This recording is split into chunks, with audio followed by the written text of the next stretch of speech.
morning. Thanks so much for joining me. Hey, it's Lee McNabb. Earlier this week, I had the opportunity to talk to some people doing some great things in the Milwaukee area. Rickie Kelly, who is off to represent MKE at a big Special Olympics event taking place in Florida. We'll talk with him in just a moment. Also, Annie McGinnity, who coordinates the Special Olympics program for the Milwaukee Public Schools and likes to call herself Rickie's agent.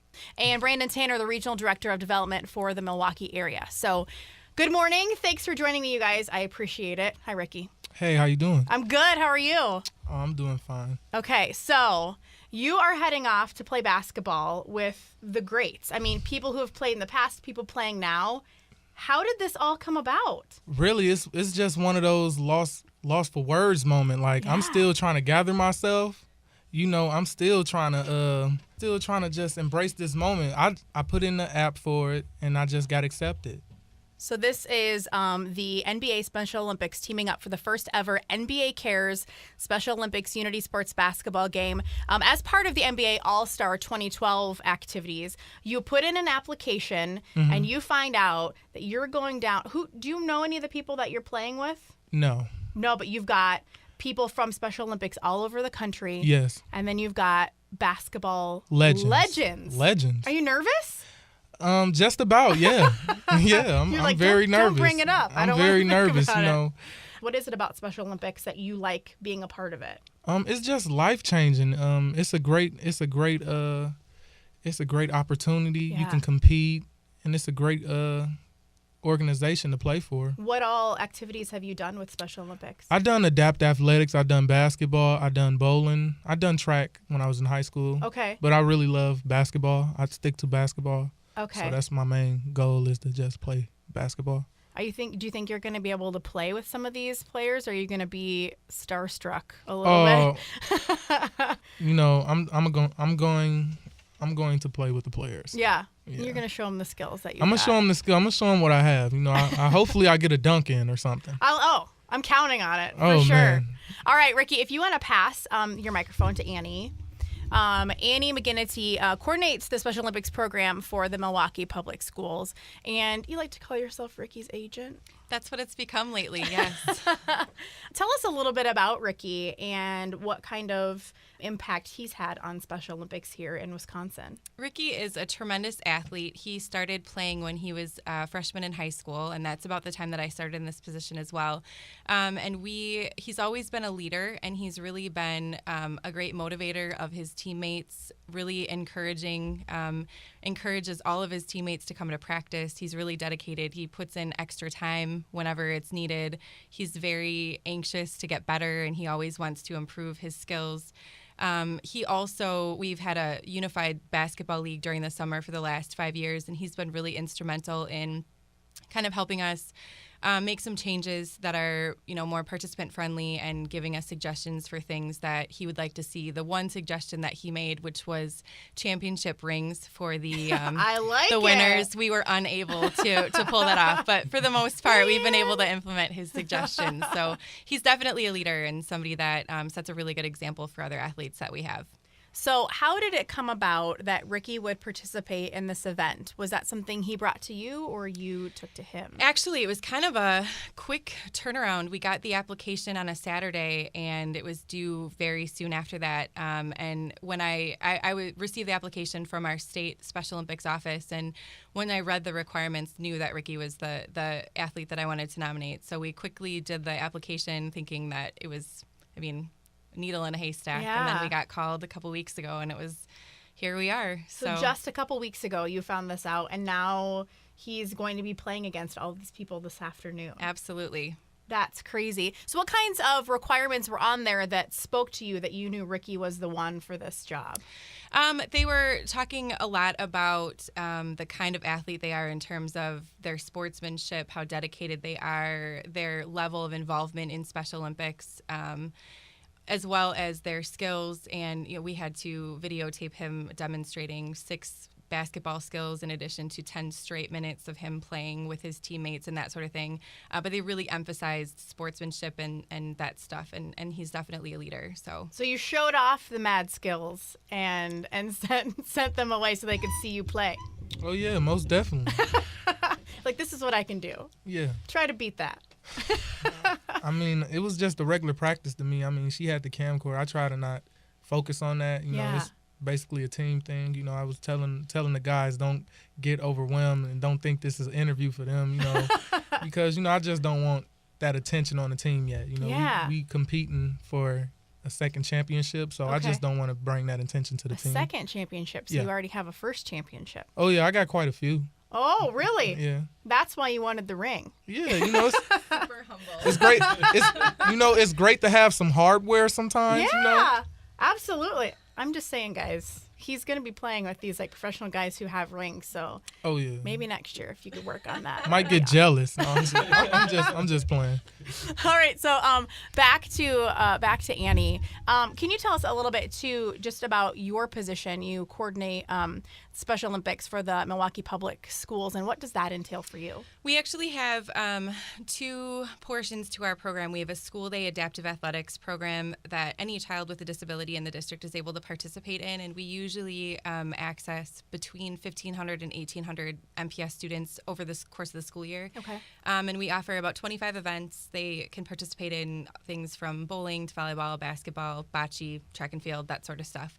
And then for students that have a primary cognitive disability, they are eligible to participate in Special Olympics Wisconsin. So we also are an accredited Special Olympics agency where they're able to participate in the weekend Special Olympics events. Okay. So we've got less students that do that, but right around 300 or so. And what is it about working with Special Olympics that you enjoy the most?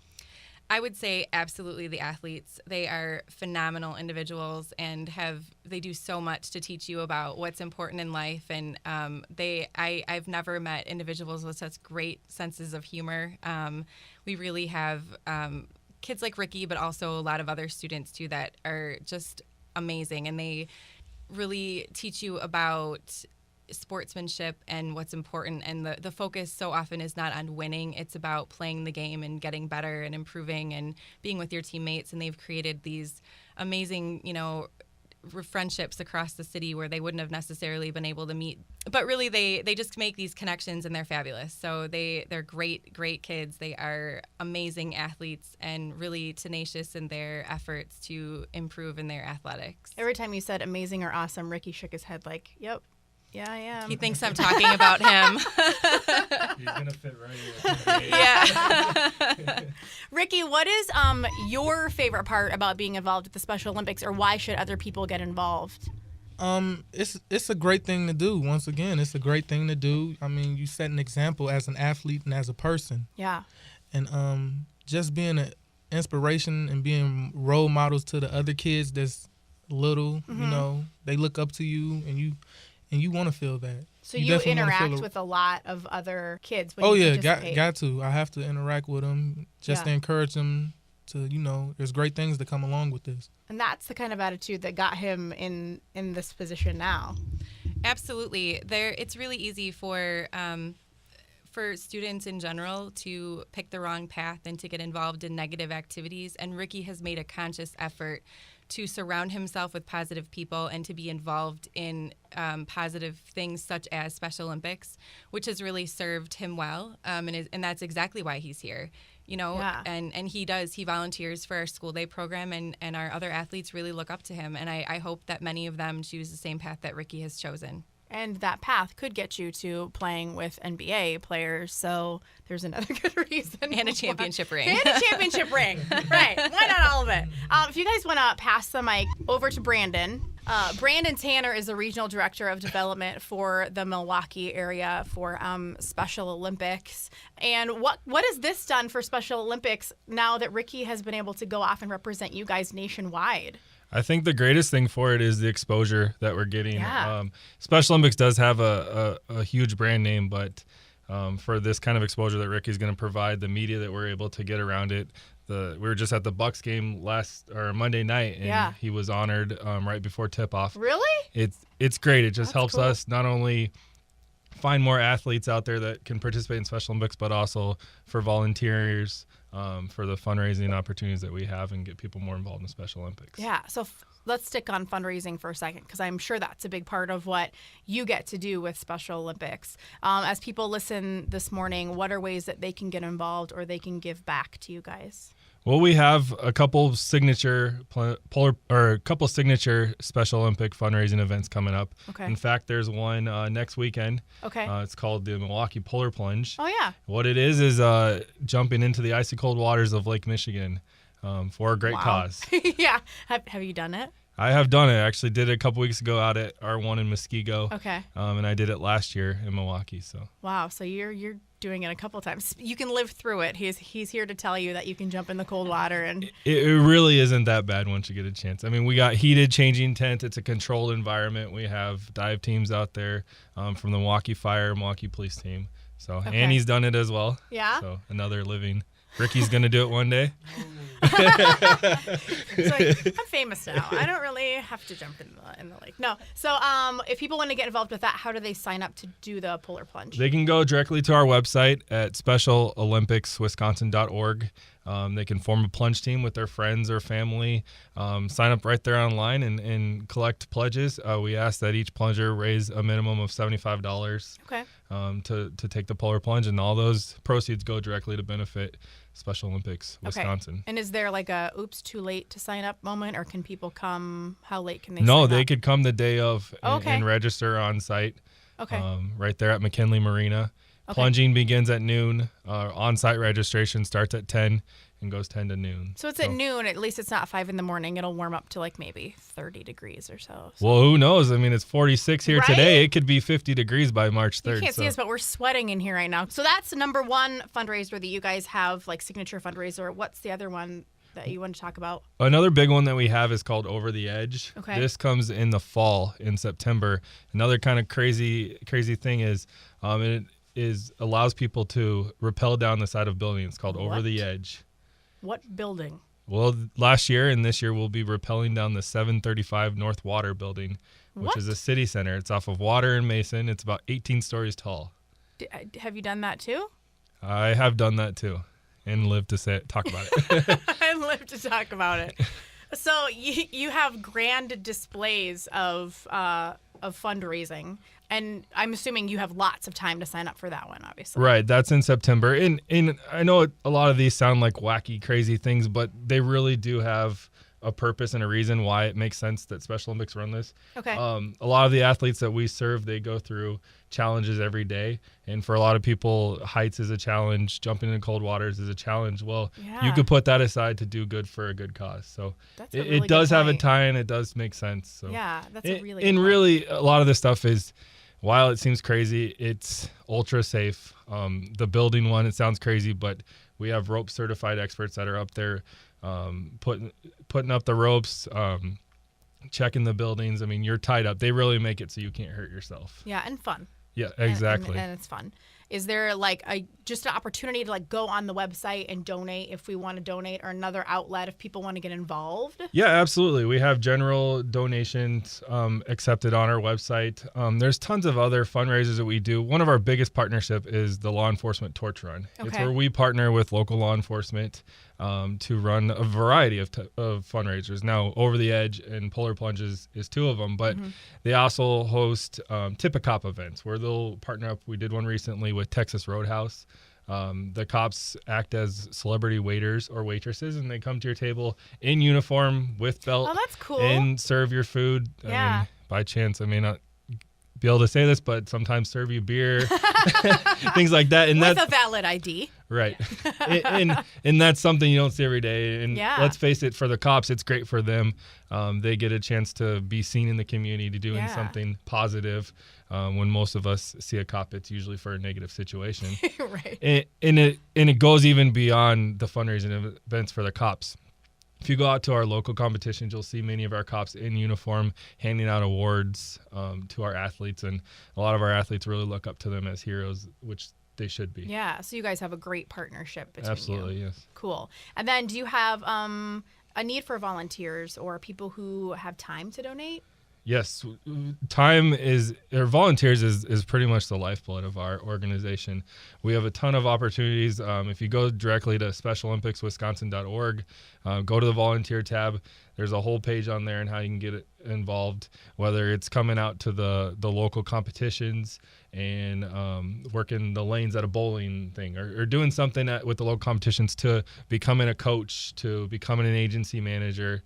That would be more hands-on and more involved, but there's definitely an opportunity for people. Okay. And then what is it to you that stands out about Special Olympics, or why is it something that people should get involved with, donate to? Much like Annie said earlier, I mean, I've been involved with Special Olympics for 2 years now, and I think every time I get a chance to be, whether it's with Rickie or any of the other athletes, it's constant inspiration. It's amazing. I mean, I get goosebumps half the time when I see them go out. We try to take them out to all of our fundraisers, get them involved, and it almost makes our job easy. Yeah. Because people feel that connection with them. So. That's very cool. Annie, who we're now referring to as Rickie's manager. By the way, that volunteer position is full. Yeah.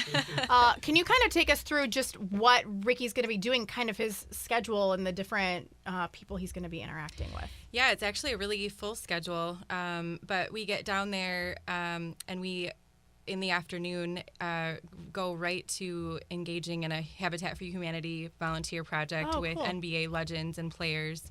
And then there's just constant, there are receptions, and there are several practices that Rickie will have with his team for the East, as well as the West team will have also. And then we will participate in going to all of the NBA jam sessions, going to watch like the 3-point shooting contest, the slam dunk contest, all that stuff. And then they'll play their game. They have a basketball clinic that's put on by some of the NBA legends as well. And then we'll be able to watch the All-Star game as kind of a finale for the weekend. So you get to check out all of that stuff while you're down there, guys. That's awesome. Yeah, it's pretty much. Is there any way that we can... Are they streaming it? Can we watch Rickie play? At this point, they've indicated that they are not streaming it, but they are going to videotape it with the hopes of airing it at a future date, a later date. Okay. So when we get information about that, we'll certainly let you know. We're just kind of waiting to kind of, hear. It will not be live is what we know. Okay. So. Okay. Rickie, what are you most excited for? What's the coolest thing about all of this? The coolest thing is, growing up watching the All-Star game and actually watching it live, Yeah. That's the coolest thing about it, Yeah. In the presence of In the presence greats. of greats and current players that's actually doing great Yeah. in the league. All right. Well, get some autographs for me, would you? You gotta get some for me first. Yeah, you first. You You first. And then if you've got some extras. But overall, it's a great opportunity. Absolutely. Good luck and congratulations. Oh, thank you. You're welcome. We have Rickie Kelly in from Special Olympics Wisconsin. Annie McGinnity, who coordinates the Special Olympics program for the Milwaukee Public Schools and claims the title of Rickie's agent, and Brandon Tanner, the Regional Director of Development for the Milwaukee area for Special Olympics. Thanks for coming in today, guys. Thank you for all that you do. Good luck and congratulations. Thank you. Thank you.